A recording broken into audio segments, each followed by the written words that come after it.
Salam sejahtera untuk kita semua. Pelajaran Sekolah Sahabat dengan tema utama 3 Pekebaran Kosmis. Pelajaran ke-6, Saat Penghakimannya.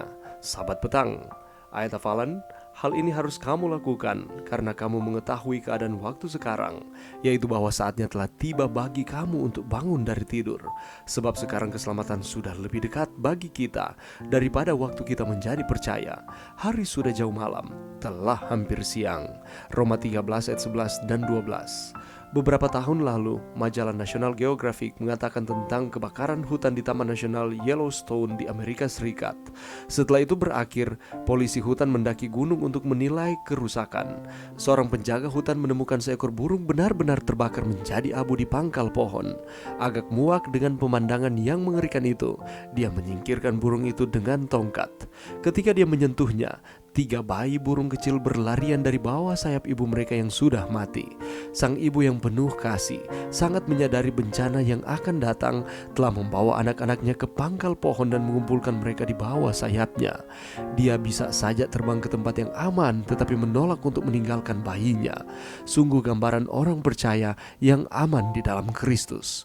Api penghakiman Allah membakar dirinya di Golgota, dan semua yang ada di dalam Kristus aman selamanya di bawah sayapnya. Di kayu salib, Kristus dihakimi sebagai orang berdosa yang dihukum sehingga kita dapat dihakimi sebagai warga kerajaan surga yang benar.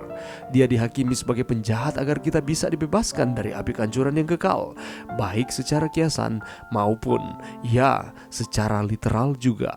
Adapun pokok pelajaran yang akan kita pelajari sepanjang minggu ini, pekabaran 3 malaikat secara kolektif berisikan suatu pekabaran ilahi yang dikirim surga, di mana tujuannya adalah untuk mempersiapkan dunia bagi kedatangan Yesus yang kedua kali.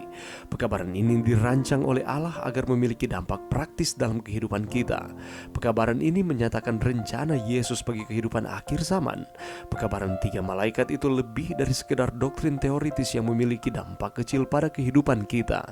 Walaupun pekabaran itu membawa amaran hikmat kepada yang belum bertobat yang tidak bisa diabaikan, tujuan utamanya adalah menarik kita lebih erat kepada Yesus. Pelajaran pekan ini berfokus pada 2 frase dari pekabaran malaikat pertama.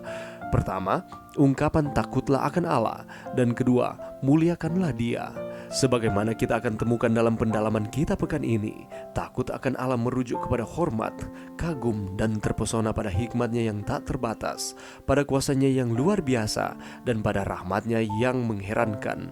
Takut akan Allah juga merupakan suatu keadaan pikiran, yaitu setia kepada Allah. Dalam zaman meninggikan diri sendiri, konsumerisme, dan mementingkan diri, malaikat pertama memanggil kita untuk menghidupkan kehidupan yang berpusat pada Allah. Gantinya kehidupan yang berpusat pada diri. Memuliakan Allah merujuk pada bagaimana kita hidup. Memuliakan Allah mempengaruhi setiap bidang kehidupan kita, dari apa yang kita makan dan minum, pada apa yang kita bawa dalam pikiran kita, dan pada tempat-tempat yang kita tuju. Memuliakan Allah mempengaruhi segala sesuatu yang kita baca dan lihat di internet atau televisi.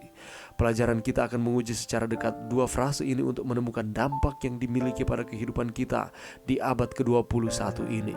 Kita akan menjelajah bersama-sama bagaimana memahami Injil Yesus Kristus yang menyanggupkan kita untuk takut akan Allah dan muliakanlah Dia. Sepanjang minggu ini kita akan mempelajari suatu pelajaran yang penting di dalam pertumbuhan iman kerohanian saudara dan saya.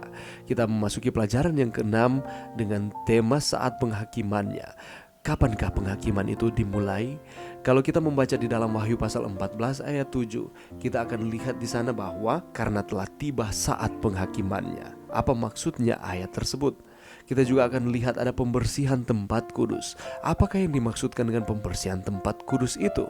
Dan juga kita akan melihat bersama mengapa penting bahwa kematian Yesus bagaimana dinyatakan dalam Daniel 9:24-27 secara langsung terkait dengan penghakiman dalam Daniel 8 ayat 14. Kebenaran besar apakah yang akan kita pelajari bersama-sama lewat hubungan tersebut? Di dalam Daniel 8 ayat 14 kita akan menemukan ada nubuatan yang terpanjang di dalam Alkitab. Nubuatan apakah itu? Dan mengapa sampai nubuatan tersebut itu adalah nubuatan terpanjang? Kita juga akan mempelajari bersama ada petunjuk malaikat yang diberikan kepada Daniel di dalam Daniel 9 ayat 23. Apakah petunjuk khusus yang malaikat berikan kepada Daniel tersebut? Dan mengapa hal ini penting dalam memahami makna pemulihan tempat kudus dalam Daniel 8 ayat 14? Kita juga akan mempelajari bersama bahwa ada suatu saat di mana Mesias disingkirkan. Apakah maksudnya Mesias disingkirkan? Mengapa Mesias ini harus disingkirkan? Dan apa signifikansinya di dalam pertumbuhan kerohanian kita di akhir zaman ini? Di dalam pelajaran kita juga pada pekan ini kita akan lihat ada tahun 1844.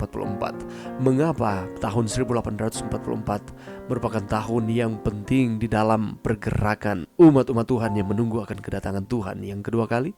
Apakah peristiwa yang terjadi di tahun 1844 ini?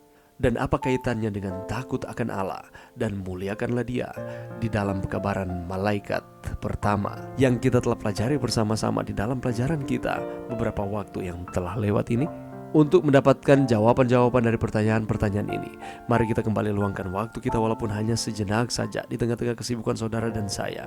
Kita dapat mempelajari, merenungkan, dan menghidupkan firman Tuhan melalui pelajaran sekolah sahabat ini. Sehingga kita akan terus dikuatkan, iman kita terus akan dibangunkan, kita akan terus setia kepada Tuhan. Dan ketika Tuhan datang, kita semua akan dijemput masuk dalam kerajaan surga. Mari berdoa. Terima kasih Tuhan atas firman-Mu pada saat ini. Bantu kami Tuhan untuk kami dapat mempelajari pelajaran sekolah sahabat sepanjang minggu ini, sehingga kami akan terus dikuatkan. Kami akan terus ada di dalam Tuhan, di tengah-tengah situasi kehidupan kami di dunia ini. Ini doa kami Tuhan, di dalam nama Yesus. Amin.